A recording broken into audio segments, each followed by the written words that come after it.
계속 내려가니까 이게 산을 넘어갔을 때는 맞은편에 산이 있으면 구호가 없고 마을이 보이면 구호가 계속 나타나는 거예요. 그런 상황을 5일을 걷는 거예요. 그래서 걷다가 5일째 됐는데 뒤에서 아가씨가 나오더니 어떤 처녀동무가 나오더니 아저씨 우리 좀 살려주세요 이러는 거예요. 누구였습니까? 뒤를 딱 돌아다 봤더니 조선 여자예요. 조선 그러니까 처녀들. 우리 고향에서 넘어오신 분인 거예요? 그래서요? 그 머리를 단발머리를 한 거예요. 그래서 딱 봤더니 북한 우리 처녀분들 보게 되면 머리가 딱 티가 나잖아요. 그렇죠. 단발머리. 그래서 중국 사람은 아니니까. 예, 중국 사람 아니니까 제가 그 얘기를 했어요. 나도 조선에서 왔다고. 그 너무 어처구니가 없는 거예요. 나도 죽을 지경에서 도망치고 있는데 살려달라고 하니까. 근데 그 옥수수 밭에다 대고 막 소리를 지르니까 한 명이 또 나와요. 그래서 둘이 나와가지고 너무 놀래가지고 나는 이제 혼자인 줄 알았는데 둘이야. 그래가지고 같이 일단은 걸어갑니다. 그래서 알아봤더니 먼저 저보고 살려달라고 했던 그 친구는 1년 전에 네. 중국에 넘어왔다가 북송돼가지고 신의주에 있는 그 교도소에서 살다가 네. 교도관이 한눈 파는 사이에 탈북을 한 거예요. 재탈북했구나. 재탈북을 하면서 처음 만난 친구를 데리고 오는데 이 친구한테 야 중국 가면은 이 친구는 또 꽃제비라. 그 꽃제비 하는 친구 보고 야 중국 가면 개도 잎밥 먹는데 가자 같이 해가지고 그래서 둘이 같이 건너왔더라고요. 그래서 그 둘을 같이 만나가지고 걸어가는데 그때 제가 26이었어요. 너무 마음이 제 사촌 동생들도 있고 하니까 오면서 이런저런 이야기 와요 하면서 오는데 그 먼저 왔던 친구가 저한테 그러는 거예요. 오빠 중국에서 살려면은 이 말을 해야 살 수 있대요. 무슨 말인가요? 워으얼라 이러는 거예요. 아, 예. 배고프다고. 나 배고픕니다. 야오판. 밥 주세요. 밥 빌어 먹는 말. 그 두 개를 배워줬어요. 그리고 라바이차이라는 말 알려줬어요. 라바이차이. 김치잖아요. 지금 중국 사람들이 뭐 자기네 포차이라고 그러는데 원래 라바이차이예요. 매운 배추 해가지고. 그러니까 김치 파는 사람들이 조선족 동포들이니까 그분들을 만나야 말이 통하니까 우리가 도움을 받을 수 있대요. 거기까지만 알려줬어요.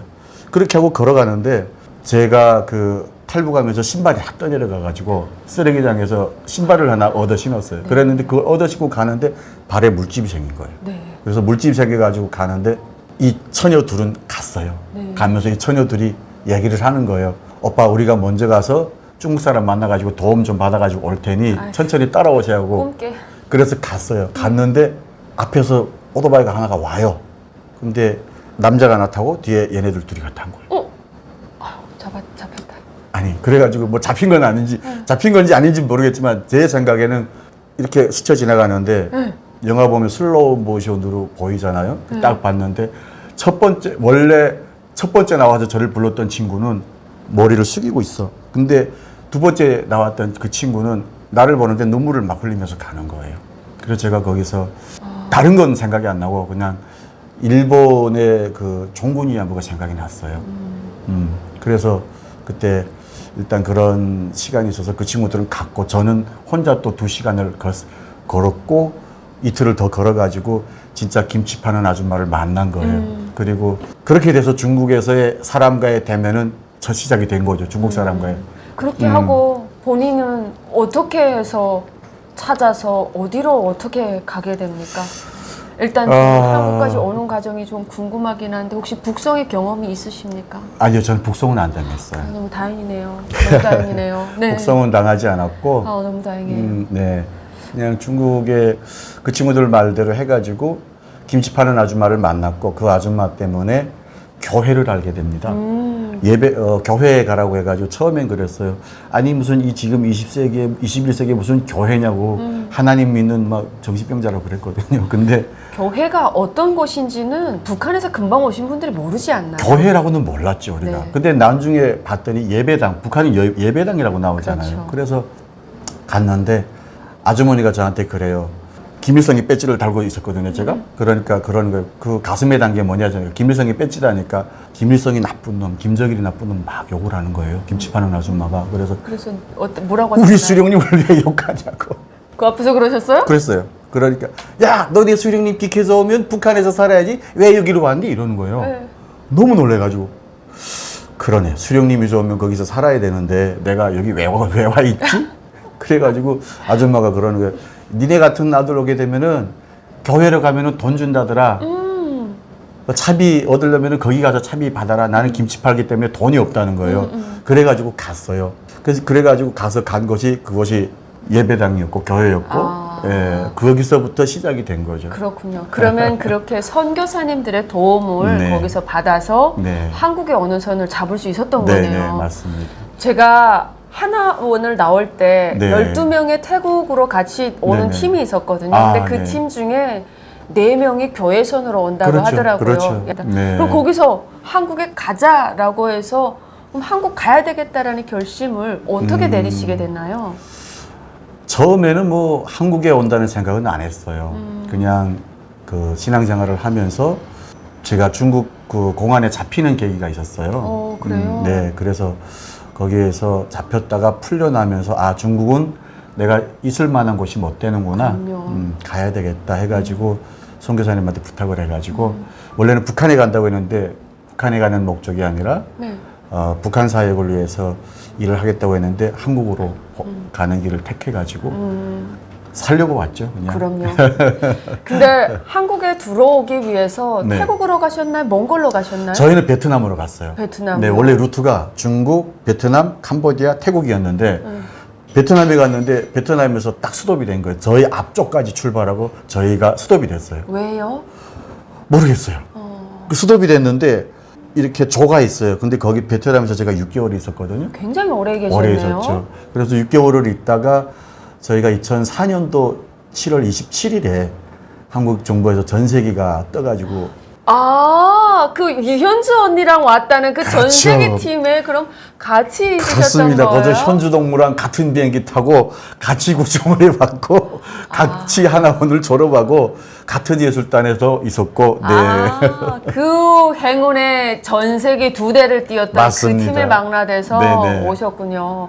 와, 운이 좋게 들어오셨다. 그러면 네. 대한민국 딱 오기 위해서 인천공항에 그 많은 전세기를 타고 네. 탈북민들이 내렸다는 것도 이때까지 우리 탈북의 역사에서 그때 빼고는 전세기 없어요, 동원했던 없어요. 사례가 없었거든요. 네, 맞아요, 맞아요.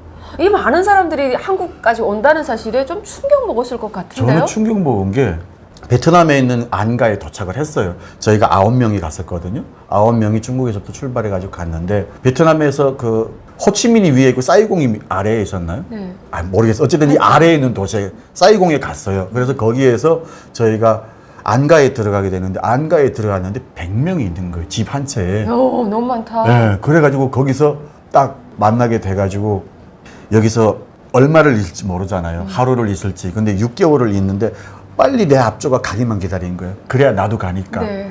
그랬는데 제 앞쪽까지 가고 딱 막혀가지고 이걸 어떻게 해야 되지 해가지고 거기에서 스톱하고 있다가 그리고 나서 한국 정부에서 6개월 만에 비행기를 띄워줘가지고 전 너무너무 놀랐죠. 왜 놀라셨나요? 너무 많아서. 저희는 저희 집만 100명이잖아요. 저희 집만 가는 줄 네. 알았어요. 출발 당일날 2소로 나눠서 갔거든요. 네.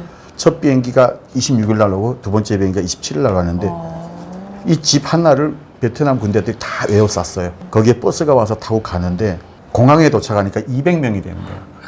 250명이 되는 거예요. 와, 진짜 대부대다. 너무 놀랐죠. 진짜 이런 걸 대부대 선해작전이라고 그렇죠. 해야 됩니다. 그래가지고 너무 놀랐는데 또 이 비행기가 한국으로 갈지 어디로 갈지도 모르겠는 거예요. 불안하겠다. 예, 임시 한국 여권은 가지고 있는데 베트남은 북한하고 수교한 나라잖아요. 네. 그랬는데 아무튼 그 길을 열어주셔가지고 하늘길로 베트남을 출발해서 6시간 만에 서울공항에 도착할 수가 있었습니다. 그때 딱 서울공항으로 도착을 했던 그 감격과 기쁨은 이루 말할 수 없었을 것 같은데 그때 당시 그 비행기에 타고 있던 탈북민들이 네. 어떤 분위기와 어떤 감격에 휩싸여 있었나요? 그냥 다 말을 못해요. 다 말을 못해요. 남조선 땅인데 그냥 먹먹하기도 하고 우는 분들도 계셨어요. 여자분들은 울고 우는 분들도 만감이 계셨고 교차하죠. 네. 이루 말할 수 없는 그 상황 속에서 한국 땅을 딱 밟았는데 마음이 좀 싱숭생숭하더라고요. 우리 선생님의 그때 당시에 마음은 네. 어떠셨나요? 아, 저는 그냥 이제 한국에 왔네. 내가 이제 어떻게 살아가야 되지 이런 생각이 들었었어요. 앞으로 삶에 대한 그렇죠. 고민을 하셨군요. 네. 그러면 한국이라는 나라에 오면 그 안에 6개월 정도 대기하면서 뭐 들었던 소문 같은 건 있나요? 저희는 그냥 그 6개월 동안 그 안에서 또 아침부터 저녁까지 한국 드라마를 계속 보는 거예요. 네. 그래서 재밌었나요? 한국 드라마는 처음 그때 봤죠. 처음 보셨나요? 처음 봤죠. 북한에서 못 보셨나요? 북한에서 못 봤죠. 북한에서는 뭐 중국 영화나 좀 보고 인도 영화나 보고 좀 그랬는데 한국 영화를 처음 봤어요. 그러면 드라마를. 그 집합 장소 교회 네네. 안에 있을 때 한국 드라마를 난생 처음 접할 때 그렇죠. 어떤 기분이셨어요? 그냥 다 새롭죠. 모든 게 새롭죠. 그냥. 예.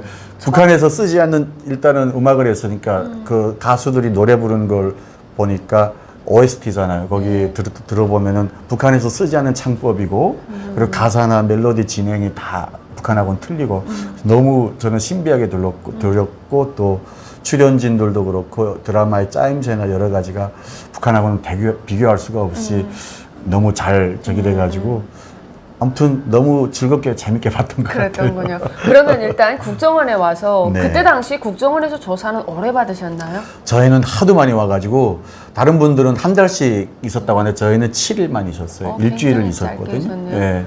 일주일 뭐, 있고. 중국에 3년 살았으면 네네. 음식이나 이런 거 사실 처음엔 안 맞잖아요. 하도 조선족 분들을 만나가지고 괜찮았어요? 괜찮았어요. 제가 중국에 있을 때도 그 조선족 분들하고 같이 있어서 김치는 많이 먹고 또 김치 장사도 조금 했었어요. 돈 좀 보셨어요? 그러니까 많이는 못 벌었지만 그래도 잘 팔려가지고 예, 좀 했었고요. 그리고 또 저희가 베트남에 있을 때도 100명이 있다 보니까 여자분들이 1, 2층을 쓰고 남자분들이 4층 위에 있고 이렇게 했어가지고 여자분들이 또 취사조가 있었어요.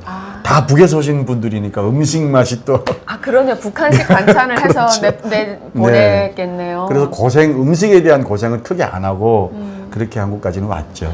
저는 다행히 또 중국에 있을 때 우리 선교사님들 많이 만나잖아요. 네. 그래서 한국에 가면 이렇다, 한국에 가면 저렇다 다 또 미리 알려주셔가지고 많이 알고 있는 상황에서 왔거든요. 그래서 교육을 받았는데 뭐 크게 북한에서 처음 온 분들은 막 이렇게 하지만 저 같은 경우에는 중국에 있으면서 조금 접하다 보니까 그렇게 새롭지는 않았어요. 그렇군요. 그러면 나와서 네. 집은 어디 받으셨나요? 저는 나와가지고 서울에 받았죠. 어떻게 받으셨어요? 그냥 우리 총무님이 주던데요. 총무님, 그때는 저희 총무님이 집 배정을 했었거든요. 야, 너 어디 갈래 해가지고. 혹시 청문님하고 이렇게 좀 약간 있었죠. 그분이 북한에 있는 그 예술계통 쪽에 좀 계셔가지고. 누구예요? 그 말씀드릴 수는 없고. 아니. 장난 이거 자를게요. 이렇게 잘라버리고. 그러셨구나. 이건 자를게요. 그냥. 라진 선봉에 그 비서하다가 오신 분이 있어요. 그래요? 라진 선봉에서 오셨고 그분이 철도에 있었어요. 근데 제가 철도에 있었잖아요. 네. 그러니까 그게 맞아가지고 노래를 했고 하니까 우리는 그때 막 모여가지고 저녁마다 오락회를 했어요. 그래서 현주가 선풍을 치면 제가 노래를 하고 난리도 아니었어요. 현준의 집에 또 우리 어머니가 왔다가 북한에 계시는 현주 어머니가 북한에 계실 때 저희 어머니가 무산까지 가서 현준이 집에서 또 돈 받아가고 좀 이렇게 했었어요. 현주 어머니가 그 가운데서 그런 일을 하셨던 적이 있었구나. 그래서 현주가 어머니를 모셔오는 바람에 연락이 또 끊겼구나. 우리 집하고 또 다른 쪽으로 하고 막 이렇게 했었죠. 감사한 분이지. 자, 그러면 대한민국이라는 사회에 배출이 됐을 때 집을 네. 서울로 받으셨다고요? 네네. 그럼 서울 대충 받아서 사실 경쟁률이 엄청 세거든요. 그렇죠. 저희 있을 때는 뭐 서울 못 받아서 눈물 콧물 다 지웠다는 친구도 있었는데 네. 집 나갔을 때 네. 어땠었나요? 저는 너무 좋았던 게 내가 수도에 사는구나. 수도 평양에 가지 못해서 그래 네. 발발됐는데 드디어 수도에서 내가 살 수 있구나. 너무 좋았어요. 3년 동안 평양에 올라가가지고 그 거주를 못해서 임시거주조차도 안 됐었던 거예요.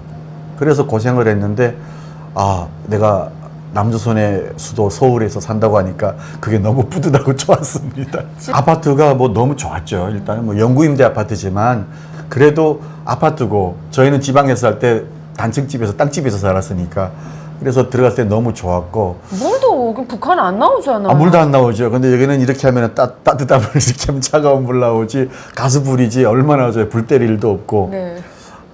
전 뭐 집 처음에 받았을 때 우리 집에 딸이 셋인데 그렇게 나무를 안 올려온다고 우리를 구가 가셨어요. 저녁마다 오면 그렇죠. 아파트면 왜 창고에 내려가서 석탄을 가져오지 않고 나무를 갓나아들은 다 나와봤자 쓸데없다면서 우는 거 보고 그래서 전 진짜 맞다리인데 학교 갔다 오면 우리 아버지는 하나도 하지 않고 진짜 이걸 북한 말로 말하고 꼽지 놀리지 않는다는데 엄청나게 우리를 구박하셨는데 아, 진짜요? 제가 집에 와서 딱 보니까 나무를 나를 걱정을 안 하는 거예요. 그래서 나는 그렇죠. 이게 세상 그렇죠. 진짜 너무 이게 좋았죠. 가정일의 무거운 부담에서 해방이라고 그렇죠. 김일성이 옛날 뭐 얘기했지만 실제 남한에 와 보니까 네. 여성들이 그런 일을 그렇죠. 해방할 수 있는 시스템은 여기가 너무 잘 되어 있어서 그 나무 나르지 않는 걱정 때문에 너무 좋았어요. 그러니까 저는 제일 좋았던 게 승강기 엘리베이터를 타고 15층까지 올라갈 수 있다는 게 너무 좋았고 왜냐면은 네.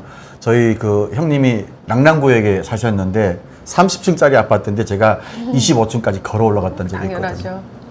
그것도 지방에서 올라가니까 바리바리 뭐 사들고 가잖아요. 네. 쌀배낭 메고 이렇게 올라가는데 25층까지 올라가는데 달달 떨리죠. 3시간으로 올라갔어요.